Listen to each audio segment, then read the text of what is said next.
Cada mañana, 20 minutos, primera edición. Para arrancar el día informado. 20 minutos, primera edición. La información necesaria para cada día. En CSI Mortgages trabajamos para ti. Buscamos las mejores opciones de hipoteca para que pagues menos y disfrutes más. Fabián Brizuela, CSI Mortgages, experiencia y resultado a tu servicio. 289-236-2773. Muy buenos días, buen día para todos, un placer de estar por acá en esta mañana. Estamos con Celia Urbalejo, listo, dispuesto para encarar los principales títulos que nos está dejando este 27 de febrero. Vamos a arrancar hoy de una forma diferente, porque les quería contar una historia. Vivía en una pequeña colina un pastor que salía cada día con sus ovejas al campo para que pastaran en libertad. Su casa no estaba muy lejos del poblado, solo tenía que bajar la pequeña colina para llegar hasta él. Pero este pastor se aburría muchísimo. Mientras esperaba a que sus ovejas terminaran de comer, a veces se pasaba todo el día mirando las nubes. Hasta que un día se le ocurrió una genial idea para divertirse un rato. Sabía que cerca de allí vivía un lobo, al menos había oído hablar de él, así que decidió gastar una pequeña broma a sus vecinos. El pastor bajó corriendo a la colina al grito de ¡que viene el lobo, que viene el lobo, socorro! Se come a mis ovejas. Y el pastor, que disimulaba su mentira muy bien, despertó a todos los vecinos, salieron de sus casas alarmados. «¿El lobo, dices, dónde? En la colina, va a comerse a mis ovejas», insistió el pastor. «No te preocupes», dijo uno de los vecinos, «te ayudaremos». Los vecinos del pastor se armaron de palos, subieron en grupo la colina, pero al llegar solo vieron a las ovejas plácidamente pastando y se dieron cuenta de que el pastor los había engañado. Reía el pastor. «Perdonad, pero ha sido muy gracioso», dijo él. «Solo era una broma, porque me estaba aburriendo mucho». «¿Una broma, dices? No tienes ninguna gracia. Estábamos asustados», dijeron los aldeanos. Los vecinos bajaron a sus casas muy disgustados mientras el pastor seguía riendo. El pastor volvió a intentar lo mismo el segundo día, y los vecinos, que pensaron que en esa ocasión sería verdad, volvieron a subir asustados la colina. Menudo enfado al comprobar que de nuevo les había tomado el pelo. «Eres un mentiroso, no te creeremos más», dijo uno de los vecinos. Dicho y hecho. Resulta que un día el pastor descansaba junto a sus ovejas cuando esta vez sí vio aparecer al lobo. «¡El lobo! ¡El lobo!», gritó nervioso el pastor y bajó corriendo para pedir ayuda a sus vecinos. «¡Que viene el lobo! ¡Que viene el lobo!». Pero sus vecinos pensaron que era una de sus mentiras y ni siquiera abrieron la puerta. Ninguno quería ayudar al pastor porque pensaba que estaba mintiendo. El pastor, desesperado, subió de nuevo la colina, pero ya era tarde. El lobo se había comido a buena parte del rebaño. El pastor lloró desconsoladamente y pensó en que jamás volvería a mentir. Moraleja: nadie le va a creer a un mentiroso aunque esté diciendo la verdad. Todo parecido con la realidad puede llegar a ser una simple coincidencia o simplemente es lo que está pasando. Los aranceles prometidos por la Casa Blanca vuelven a prorrogarse un mes más. Lo que iba a tener la espada de Damocles sobre la cabeza de los canadienses se ha movido ahora al mes de abril. Nada más y nada menos. La noticia importante del día, Celi, tiene que ver con las elecciones. Claro, ha llegado la fecha, 27 de febrero, y el tema del día, sin duda, tiene que ver con las elecciones que se van a desarrollar en la provincia de Ontario. Y justamente los líderes de los partidos políticos de la provincia hicieron sus presentaciones finales a los votantes, esto el día de ayer, un día antes precisamente de que la provincia vaya a las urnas, con el líder conservador progresista Doug Ford diciendo que quiere ser primer ministro para siempre, mientras que sus rivales piden a los habitantes de Ontario que elijan el cambio, parte de lo que se ha visto en las campañas. Ford busca asegurar un tercer gobierno mayoritario consecutivo y dijo el día de ayer que su partido es el único que puede enfrentar al presidente estadounidense Donald Trump y el tema de las amenazas arancelarias. Ford parecía confiado después de comenzar el día a las afueras de Windsor, la ciudad donde lanzó su campaña de reelección el mes pasado. De esta manera, los habitantes de Ontario enviarían un mensaje a Donald Trump de que somos una fuerza a tener en cuenta. Esto dijo vistiendo una camisa de hockey de Canadá con el número 51 en la espalda y una placa que dice nunca, una referencia a los comentarios burlones de Trump sobre el Estado 51. Y básicamente en esto se ha centrado. Ford ha convertido la amenaza arancelaria en un tema central de su campaña de reelección durante el último mes, prometiendo gastar miles de millones de dólares para proteger a los trabajadores. Se está posicionando como el único líder con la capacidad de lidiar con Trump, quien amenaza con aranceles. Bueno, un tema que hemos estado conversando. Y bueno, quien le sigue en la intención de voto, en las encuestas, es la líder liberal Bonnie Crombie, que ha centrado de sus promesas de campaña en otro tipo de temas como la atención médica, quien ha centrado sus últimas palabras antes de la apertura de las urnas en lo que tiene que ver con los médicos de familia y la atención al sector de la salud. También la disminución de los impuestos ha sido un tema fuerte en el caso de la líder liberal. Ahora, también tenemos a la líder del NDP, Martha Stiles, quien dijo que su partido era el único que proporcionaría un cambio real para los habitantes de Ontario. Dijo que los liberales no son diferentes a los conservadores progresistas y que el NDP, el que introducirá medidas para hacer la vida más asequible, quien realmente lo haría.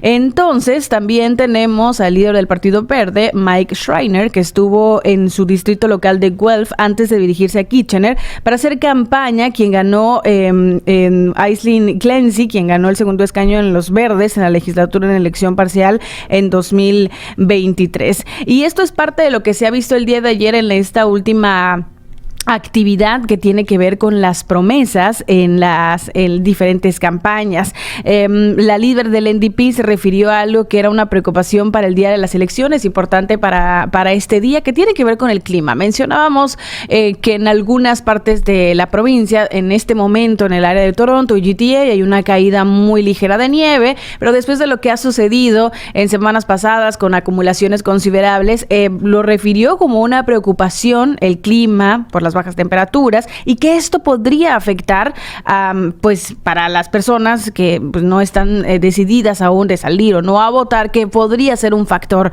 Pero bueno, esto es parte de lo que ha mostrado específicamente en el día de las elecciones, más allá de pues todo lo que se ha visto en su actividad de campaña.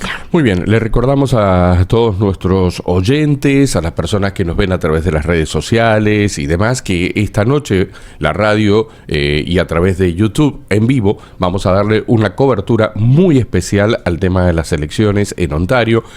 Vamos a ser un medio que va en tu idioma, comunicarte lo que está pasando, el análisis de cada uno de los candidatos, lo que deja cada uno de los candidatos, claro, lo que han dicho las encuestas anteriormente, antes de tener estos resultados, obviamente. Así que bueno, a partir de las 8:30 hora del este, estaremos hablando con ustedes, conversando con ustedes sobre estas elecciones en Ontario. Hay un dato que es muy importante que lo ha dado Nanos Research. Casi 3 de cada 10 votantes de Ontario planean votar, en este caso, estratégicamente, ¿no? Por ejemplo, la encuesta encontró que casi el 17% de los encuestados votaría en contra de un partido que no quisiera que ganara. O sea, no es el que yo quiero que gane, claro, no, sino el que no quiero que gane. Este es una de las votaciones o una forma que parece los votantes se van a acercar a las urnas, ¿no? Alrededor del 40% dijo que votaría por un partido que le gusta y el 30% dijo que votaría por un líder que le gusta. Ahí estamos con los que les gusta. Claro, el partido y el líder, que es diferente. Exactamente, ¿no? Pero también hay un 11% de personas que votarían en contra de un líder que no le gusta. Es decir, personas que no quieren que un partido gane otros con que un líder no gane, y después tenés los otros que quieren que el partido gane y el líder gane, es decir, son los que están dando vuelta por ahí. Es más probable que los votantes estratégicos sean liberales, nuevos demócratas o gente del NDP o del Partido Verde en comparación con los conservadores, que tienen una base muy fuerte, ¿no? En esta encuesta también encontró que mientras que el 60% de los encuestados dijeron que habían decidido por quién votar antes de que comenzara la campaña, un número significativo, alrededor del 30%, dijo que se inclina por un partido pero que puede cambiar de opinión. Veremos qué ocurre. Los números le están cerrando hoy por hoy al Partido Liberal, que sería el que parece que está ganando lugar en la legislatura, y quien está perdiendo esos espacios parece que es el NDP. Entonces podría llegar a ocurrir esta noche que la nueva oposición oficial en Ontario serían los liberales, dejando en un tercer lugar nuevamente a la gente del NDP. Lo que parece que no está en dudas es que Doug Ford sería el candidato que ganaría esta noche. Según lo que dicen las encuestas, veremos cuánto se acercan a la realidad o no. Claro, y lo que se ha visto a lo largo de todo el tiempo en campaña, ¿no? Las encuestas realmente le han favorecido en todos. También otro tema importante tiene que ver con la inflación. La inflación aumentó al 1,9% en enero, con precios bajos en bienes exentos de GST que compensaron los altos costos de la energía.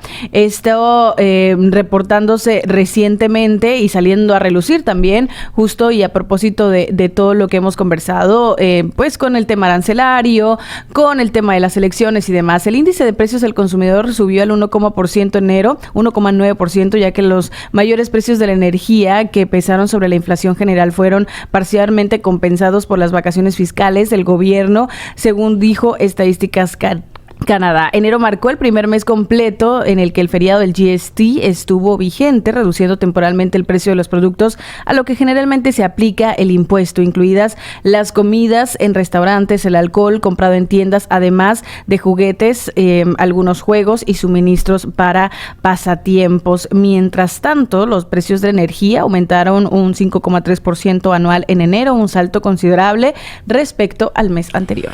Muy bien, yo lo decía un poco en la historia que arrancamos esta mañana, en este 27 de febrero, con esta historia del pastor, porque se imaginan cómo están confundidos algunos e indecisos algunos en toma de decisiones.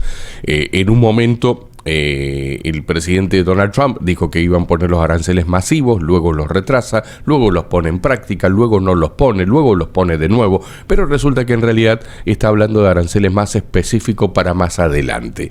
Él tiende a mezclar estas amenazas, confunde cuando se le pregunta sobre cada una de ellas, luego le toca a sus ayudantes aclarar de qué se trata, así que es lo que sucedió en el día de ayer, en el día de antes de ayer también, así que bueno, en primer lugar, no hay ninguna indicación si se va a aplicar un arancel masivo a toda la economía, en alguna parte, será el 4 de marzo, no va a ser, bueno, todo parece indicar que va a ser recién en abril, si es que ocurre algo. Esta confusión, ojo que puede ser intencional, en vísperas de las renegociaciones de acuerdos entre Canadá, Estados Unidos y México, mientras todo esto ocurre, que se genera un caos, esta incertidumbre golpean los mercados, se especula sobre los mercados, genera confusión. ¿Cómo será tal la confusión que vale recordar que el Festival Pride 2025, es decir, uno de los festivales y una de las marchas de orgullo más importantes que se lleva aquí en el mundo y se da acá en Toronto, está en peligro debido a que los grandes patrocinadores han retirado su financiación en medio de la reacción estadounidense contra la diversidad. Así lo dijo el director ejecutivo del Pride Toronto, dijo que las empresas ya no van a apoyar al Pride porque su mandato ha cambiado. Ahí nos damos cuenta lo que ocurre y cómo impacta alrededor del mundo esto, ¿no? Las declaraciones, las posturas y demás.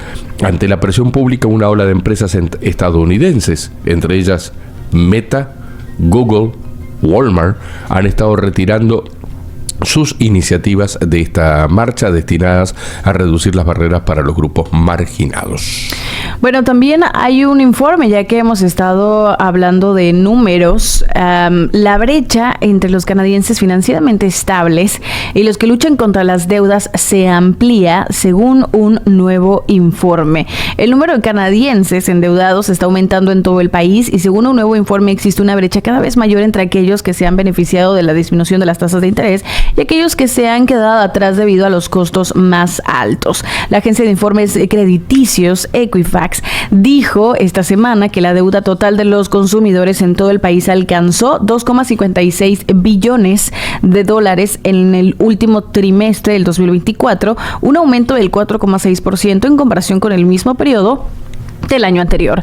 El aumento se debió en parte a un aumento de préstamos para automóviles de prestamistas no bancarios, pero los propietarios de vivienda con dificultades económicas en BC y en Ontario también están incumpliendo pagos a un ritmo mayor, según el informe, lo que continúa un patrón de mayor endeudamiento en regiones con viviendas más caras. Ontario en general registró una tasa más alta de pagos atrasados a finales del 2024, según el informe, siendo un 50% más alta que los niveles previos a la pandemia. Los titulares de hipotecas a tasa variable que fijaron tasas bajas durante o antes de pandemia también se enfrentan a la perspectiva de tasas mucho más altas cuando renuevan sus préstamos. Según el informe, alrededor de 1 millón de hipotecas que vencen en 2025 podrían verse afectadas por estos cambios y, bueno, insisto, el titular, la brecha entre los canadienses financieramente estables y los que luchan contra las deudas se amplía según este informe. Claro que sí.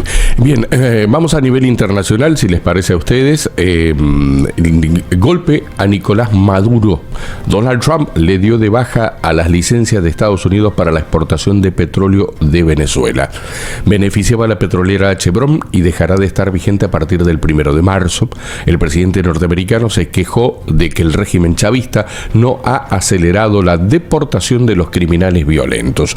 El presidente de Estados Unidos anunció este miércoles que pondrá fin a estas licencias para la exportación de petróleo que su predecesor Joe Biden concedió a Venezuela y explicó que esas concesiones que beneficiaban a la petrolera Chevron dejará de estar vigente a partir del 1 de marzo. Trump hizo el anuncio en un post de su red social en el que se quejó de que el régimen de Nicolás Maduro no ha acelerado la deportación de los criminales violentos que, según él, Caracas envió a Estados Unidos, tal como se había comprometido. La medida tendrá un fuerte impacto en la ya menguada economía de Venezuela, que depende de las exportaciones de petróleo, según expertos petroleros y economistas. Nos vamos a Nicaragua. La ONU ve la reforma constitucional en Nicaragua como la muerte de su Estado de Derecho. La entrada en vigor de la reforma constitucional en Nicaragua, que eliminó la división de poderes y aumentó la concentración de poder del presidente Daniel Ortega y su esposa Rosario Murillo, es una sentencia de muerte para el Estado de Derecho.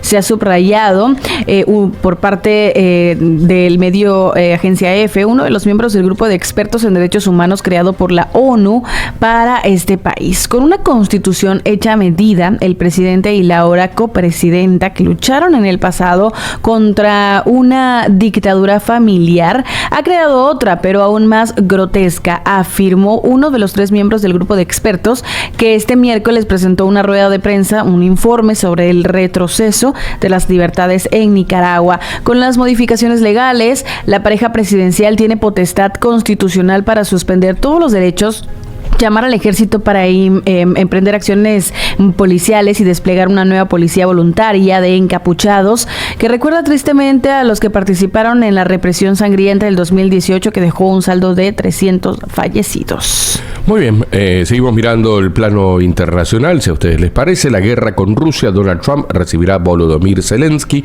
en la Casa Blanca para cerrar un acuerdo económico a cambio de garantías de seguridad. Finalmente, Zelensky va a llegar mañana. Está confirmado, así lo ha dicho Trump, al inaugurar la primera reunión de su gabinete federal en el día de ayer. Llegaremos a un acuerdo con Rusia y Ucrania para poner fin a, dijo él, a la muerte de jóvenes soldados. Las tierras raras ucranianas clave en la negociación. Veremos qué sale de allí, porque mientras tanto la Unión Europea reitera que va a responder con firmeza a los aranceles injustificados de Trump, aunque se abre al diálogo. El presidente de Estados Unidos en una otra aventura de arancelaria, podríamos llegar a decir, anunció que los productos de Europa deberán pagar gravámenes por un 25%. Y el bloque argumenta que el libre comercio con Estados Unidos beneficia a ambas partes. Bueno, y también quien está tomando acciones es el lado mexicano, en este caso también con el tema arancelario. El secretario de Economía de México, Marcelo Ebrard, intensificará sus esfuerzos diplomáticos en Washington durante los próximos 2 días para evitar esta imposición a las importaciones mexicanas del arancel anunciada por el presidente de Estados Unidos, Donald Trump. Esta medida inicialmente programada para el 4 de marzo, que ha sido aplazada, como bien hemos mencionado, lo que supone también un margen adicional para este tema de la negociación, ¿no? Las soluciones entre ambos países. Según se informó este miércoles, la Secretaría de Economía, en un comunicado, Ebrard se va a reunir hoy por la tarde con Jameson Greer, quien fue ratificado por el Senado de Estados Unidos como representante comercial. Asimismo, tiene previsto un encuentro el viernes con el secretario de Comercio, quien insistió este día en que la pausa de los aranceles para combatir el tráfico de fentanilo vencería el 4 de marzo. Pero bueno, ya se ha hablado también de la fecha de abril. Bien, hay preocupación en Chile por lo que ocurrió el otro día, ¿no? El apagón, este apagón que llegó a movilizar hasta incluso tropas, se declaró como un estado importante de alarma, un toque de queda en distintas ciudades. Chile se quedó el martes casi en su totalidad sin electricidad ni conexión durante más de 8 horas, en el mayor apagón en 15 años registrado en ese país, solo comparable a lo ocurrido tras el terremoto del año 2010. La interrupción del fluido eléctrico obligó al gobierno a decretar el estado de excepción y el toque de queda nocturno, y mostró la fragilidad del país suramericano en este sector estratégico que está prácticamente privatizado. Claro, hay algunos que dicen que hay claves que tienen que ver con este apagón masivo, pero el gobierno de Gabriel Boric ha culpabilizado al sector privado. Estaba furioso contra las empresas Gabriel Boric, que es el presidente de Chile, en el día de ayer, y así se mostraba la prensa. Ucrania valora positivamente la versión final del acuerdo con Estados Unidos sobre la explotación de sus recursos. El presidente ucraniano, Volodymyr Zelensky, explicó este miércoles que su gobierno está revisando la versión final del acuerdo propuesto por Estados Unidos para la creación de un fondo de inversión entre ambos países al que Ucrania contribuirá con beneficios que generen sus recursos naturales. Miembros de nuestros gobiernos valoran muy positivamente la variante final de este acuerdo, que podría funcionar, dijo Zelensky. El presidente ucraniano agregó que aún no ha visto el acuerdo final, pero explicó que en el borrador consensuado no se hace referencia a ninguna deuda ucraniana hacia Estados Unidos. En su primer momento, el presidente estadounidense Donald Trump había pedido que Ucrania aportara mediante el acuerdo una cantidad de hasta $500 mil millones. Trump habló después de $350 mil millones en concepto de ayuda militar ofrecida por su país que Kiev debía retornar. Bien, se dice que en Venezuela la prensa no es tan libre, ¿no? Que recibe presiones de un lado y del otro. Y lo voy a vincular a esta noticia, voy a dar dos lados. Primero, que murió un opositor en Venezuela que había estado asilado en la embajada argentina en Caracas. Se llamaba Fernando Martínez Motola, era asesor del partido de María Corina Machado, habría tenido un derrame cerebral, estuvo en la sede diplomática hasta diciembre, cuando se entregó, y el régimen le concedió libertad condicional. El tema de la libertad de prensa también se ha mezclado ahora con Donald Trump en Estados Unidos, que no es un régimen. La prensa en Estados Unidos lanzó una nueva amenaza a los medios y tomaron algunas drásticas decisiones, por ejemplo en el tema del Washington Post. Allí el presidente de Estados Unidos dijo que podría demandar a periodistas, a escritores que utilicen fuentes anónimas, un hecho que resguarda a la integridad del que te está informando, es decir, algo que utilizan los medios decididamente para lograr llegar a una investigación y demás, ¿no? Entonces hay veces que aquel que te va a dar una información se resguarda bajo el hecho de decir, bueno, fuentes anónimas, pero certeras, comprobadas, serias, de investigación. Entonces, claro, el periodismo de investigación está de los pelos, ¿no? Claro. Dijo que podría llegar incluso a demandarlos a todos, e incluso cerrar a algunos. Publicará columnas de opinión en defensa del libre mercado y las libertades personales. ¿Quién? Bueno, el dueño de Amazon, a través del Washington Post, por cierto, ha provocado que editorialistas, directores y personal del Washington Post estén repensando si van a seguir vinculados a la empresa de Bezos o no.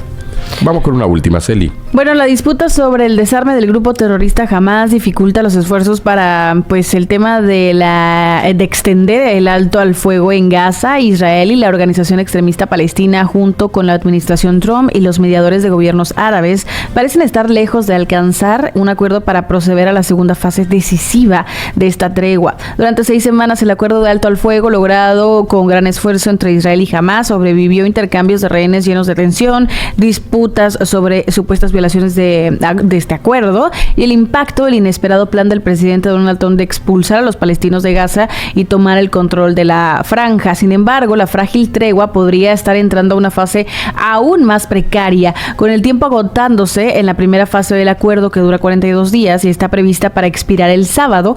Israel y Hamás, junto con la administración Trump y los mediadores de gobiernos árabes, realmente parecen estar lejos de alcanzar un acuerdo para proceder a una segunda fase decisiva. Esta fase implicaría la liberación de todos los rehenes israelíes vivos aún retenidos por Hamás, la retirada de Israel de Gaza y el fin permanente de la guerra. Muy bien, en cuanto a la temperatura, te cuento que hoy la temperatura máxima en Toronto será de 4 grados, con periodos de nieve, con un poco de lluvia. Se pronostica un par de centímetros para las próximas 36 horas. Yéndonos hacia el este, nos vamos a Ottawa. Allí en Ottawa hoy la máxima será de 1 grado, periodos de nieve. En Montreal 1 grado también la máxima, también con periodos de nieve. En Quebec tendremos una temperatura de 2 grados bajo cero como máxima para el día de hoy. En Calgary la temperatura será de 15 grados. 15, plena primavera. Esto parece verano incluso. Bueno, un abrazo a la gente de Calgary. Y 11 grados en Vancouver como temperatura máxima. Gracias por estar allí del otro lado, muchísimas gracias. Y bueno, estas son o fueron algunas de las principales noticias que nos han dejado estas últimas 24 horas.